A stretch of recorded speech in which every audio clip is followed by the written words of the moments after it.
ಎಲ್ಲರಿಗೂ ನಮಸ್ಕಾರ. ಈ ವಿಡಿಯೋದಲ್ಲಿ ನಾವು 8ನೇ ವರ್ಗದ ವಿಜ್ಞಾನ ವಿಷಯದ ಮರುಸಿಂಚನ ಅಧ್ಯಾಯ 8 ಹದಿಹರೆಯಕ್ಕೆ ಪ್ರವೇಶ ಈ ಅಧ್ಯಾಯಕ್ಕೆ ಸಂಬಂಧಿಸಿದಂತೆ ಚಟುವಟಿಕೆ ಹಾಳೆಗಳ ಮಾಹಿತಿಯನ್ನು ನೋಡೋಣ.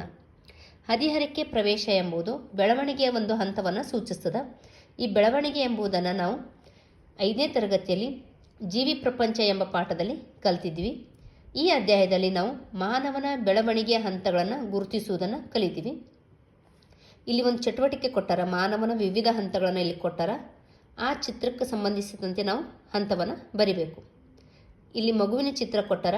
ಇದು ಶೈಶಾವಸ್ಥೆ ಹಂತ, ಮಗು ಅಂಥೇಳಿ ಕರಿತೀವಿ. ಇದು ಅಂಬೆಗಾಲಿಡುವಂಥದ್ದು.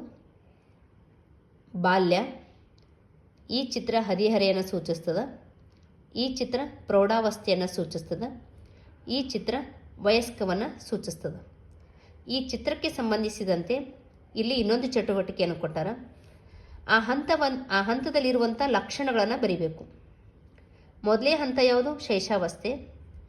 1 ತಿಂಗಳಿಂದ 1 ವರ್ಷದವರೆಗಿನ ಸಮಯವನ್ನು ನಾವೇನಂತ ಕರಿತೀವಿ? ಶೈಶಾವಸ್ಥೆ ಅಂತೇಳಿ ಕರಿತೀವಿ. ಈ ಹಂತದಲ್ಲಿ ಮಗು ಪೋಷಕರನ್ನು ಗುರುತಿಸ್ತದೆ ಮತ್ತು ಬೆಳವಣಿಗೆ ವೇಗವಾಗಿ ಇರ್ತದೆ. ಇಲ್ಲಿ ದೈಹಿಕ ಬೆಳವಣಿಗೆ ವೇಗವಾಗಿ ಇರ್ತದೆ. ಇನ್ನು ಮಗು ಅನ್ನೋದನ್ನು 1 ರಿಂದ 3 ವರ್ಷದವರೆಗಿನ ಸಮಯವನ್ನು ಸೂಚಿಸ್ತದೆ. ಇಲ್ಲಿ ತೊದಲು ನುಡಿಗಳನ್ನು ಕಲೀಲಿಕ್ಕೆ ಮಗು ಪ್ರಯತ್ನ ಪಡ್ತಿರ್ತದೆ. ಸ್ವತಂತ್ರವಾಗಿ ಆಡಲು ಇಷ್ಟಪಡುತ್ತವೆ. ಇನ್ನು ಬಾಲ್ಯ 3 ರಿಂದ 6 ವರ್ಷದವರೆಗಿನ ಸಮಯ. ಸ್ಪಷ್ಟವಾಗಿ ಮಾತನಾಡುತ್ತವೆ. ಗುಂಪುಗಳಲ್ಲಿ ಆಡಲು ಇಷ್ಟಪಡುತ್ತವೆ. ಹದಿಹರೆಯ 9 ರಿಂದ 18 ವರ್ಷದ ಸಮಯವನ್ನು ದೈಹಿಕವಾಗಿ ಮಾನಸಿಕವಾಗಿ ಬದಲಾವಣೆಗಳ ಸಮಯ ಅಂತೇಳಿ ಕರಿತೀವಿ. ಇದನ್ನೇ ಹದಿಹರೆಯದ ಸಮಯ ಅಂತೇಳಿ ಕರಿತೀವಿ. ಗುರುತಿಸಿಕೊಳ್ಳುವಿಕೆ, ಸ್ವಂತ ನಿರ್ಧಾರ ತೆಗೆದುಕೊಳ್ಳಲು ಇಲ್ಲಿ ಇಷ್ಟಪಡ್ತಾರೆ. ಪ್ರೌಢಾವಸ್ಥೆಯನ್ನು 20 ರಿಂದ 60 ವರ್ಷದ ಸಮಯವನ್ನು ಕರಿತೀವಿ. ಪೂರ್ತಿಯಾಗಿ ದೈಹಿಕ ಮಾನಸಿಕ ಪ್ರಬುದ್ಧತೆಯನ್ನು ಪಡೆದಿರ್ತಾರೆ. ವಿಕಾಸದ ಉನ್ನತ ಸ್ಥಿತಿ ಇದಾಗಿರ್ತದೆ. ಇನ್ನು ವಯಸ್ಕ 60 ರಿಂದ 65 ಅಥವಾ 65 ಮೇಲಿನ ಸಮಯವನ್ನು ನಾವು ವಯಸ್ಕ ಅಂತೇಳಿ ಕರಿತೀವಿ. ಅನುಭವಗಳ ಮೂಲಕ ಮಾರ್ಗದರ್ಶನ ಮಾಡುತ್ತಾರೆ ಇತರರಿಗೆ. ದೈಹಿಕವಾಗಿ ದುರ್ಬಲರಾಗ್ತಾ ಹೋಗ್ತಾರೆ. ಗುಂಪಿನಲ್ಲಿ ಇರಲು ಇಷ್ಟಪಡ್ತಾರೆ. ಇನ್ನು ಚಟುವಟಿಕೆ 3ರಲ್ಲಿ ಈ ಚಟುವಟಿಕೆಯನ್ನು ಓದಿ ನಂತರ ಅದು ಸಾಮಾನ್ಯವಾಗಿ ಸಂಭವಿಸುವ ಮಾನವನ ಬೆಳವಣಿಗೆ ಹಂತವನ್ನು ಆಯ್ಕೆ ಮಾಡಿ ಅಂತ ಹೇಳ್ತೀವಿ. ಅಂದರೆ ಇಲ್ಲಿ ಕೆಲವೊಂದು ಚಟುವಟಿಕೆಗಳನ್ನು ಕೊಟ್ಟಾರ. ಇದು ಯಾವ ಹಂತದಲ್ಲಿ ನಡೀತದೆ ಅಂಥೇಳಿ ನಾವು ಬರಿಬೇಕು. ಪ್ರೌಢಶಾಲೆಯಲ್ಲೇ ಅಭ್ಯಾಸ ಮಾಡುತ್ತಿರುವುದು, ಇದು ಹದಿಹರೆಯ ಹಂತ. ತಮ್ಮನ್ನು ಮತ್ತು ಅವರ ಕುಟುಂಬದವರನ್ನು ಬೆಂಬಲಿಸಲು ಕೆಲಸ ಮಾಡುವುದು, ಇದು ವಯಸ್ಕ ಹಂತ. ಬೈಕ್ ಓಡಿಸಲು ಕಲಿಯುವುದು, ಇದು ಹದಿಹರೆಯದ ಹಂತ. ಇಲ್ಲಿ ಹದಿಹರೆಯದ ಹಂತ ಅಂದಾಗ 9 ರಿಂದ 18 ವರ್ಷ ಅಥವಾ ಅದನ್ನ ಹೇಳಿ ನಾವು ಹೇಳ್ತೀವಲ್ಲ, ಹಂಗಂತೇಳಿ 9 ಅಥವಾ 10ನೇ ವರ್ಷಕ್ಕೆ ನಾವು ಬೈಕ್ ಓಡಿಸೋದು ಕಲಿಬೇಕು ಅಂತಲ್ಲ. 18 ಆದಮೇಲೆ ನಾವು ಬೈಕ್ ಓಡಿಸೋದನ್ನು ಕಲಿಬೇಕು.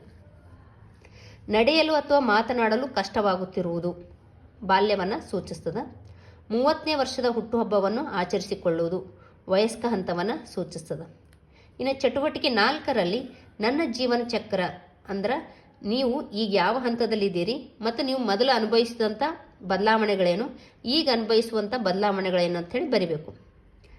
ಇಲ್ಲಿ ಫಾರ್ ಎಕ್ಸಾಂಪಲ್ ಆಗಿ ಸುಮ್ಮನೆ ಒಂದು ಡೇಟನ್ನು ಹಾಕಿದ್ದೀನಿ. ನಿಮ್ಮ ಜನ್ಮ ದಿನಾಂಕವನ್ನು ನೀವು ಹಾಕ್ರಿ. ಆಮೇಲೆ ನಿಮ್ಗೆ ನಡೆದಿರುವಂಥ ವಯಸ್ಸನ್ನು ಬರೀರಿ.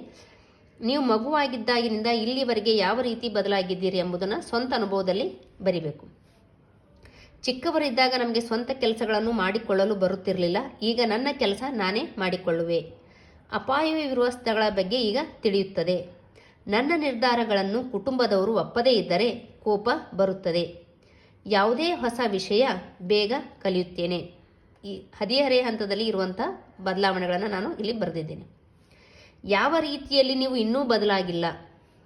ಕೆಲವೊಂದು ವಿಷಯಗಳ ಬಗ್ಗೆ ನಮಗೆ ಪೂರ್ತಿಯಾದ ತಿಳುವಳಿಕೆ ಇಲ್ಲ. ಸರಿ ಅಥವಾ ತಪ್ಪು ಎಂಬುದರಲ್ಲಿ ಗೊಂದಲ ಉಂಟಾಗುತ್ತದೆ. ಈಗ ಸಹಜವಾಗಿ ಹದಿಹರೆಯದ ಹಂತದಲ್ಲಿ ಏನಾಗ್ತಪ್ಪ ಅಂದರೆ ಯಾವುದು ಸರಿ ಯಾವುದು ತಪ್ಪು ಅಂಥೇಳಿ ಸಹಜವಾದ ಗೊಂದಲಗಳು ಉಂಟಾಗ್ತವೆ.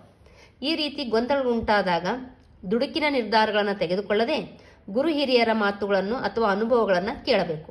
ಅದು ಈಗ ನಿಮ್ಗೆ ಗೊತ್ತಾಗ್ತದೆ.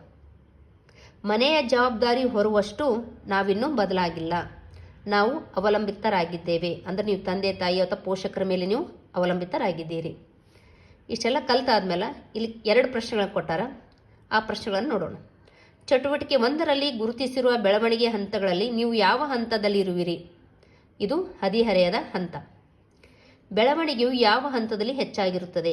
ಇಲ್ಲಿ ಬೆಳವಣಿಗೆ ತಂದಾಗ ಕೇವಲ ದೈಹಿಕವಾಗಿ ಮಾತ್ರ ನೋಡಬಾರ್ದು, ದೈಹಿಕವಾಗಿ, ಮಾನಸಿಕವಾಗಿ ಮತ್ತು ಭೌತಿಕವಾಗಿ ಇವೆಲ್ಲವನ್ನು ನೋಡಿದಾಗ ಹದಿಹರೆಯ ಹಂತದಲ್ಲಿ ಬೆಳವಣಿಗೆ ಜಾಸ್ತಿ ಆಗಿರ್ತದೆ. ಇವಿಷ್ಟು ಅಧ್ಯಾಯ 8ಕ್ಕೆ ಸಂಬಂಧಿಸಿದಂತೆ ಚಟುವಟಿಕೆ ಹಾಳೆಗಳ ಮಾಹಿತಿ.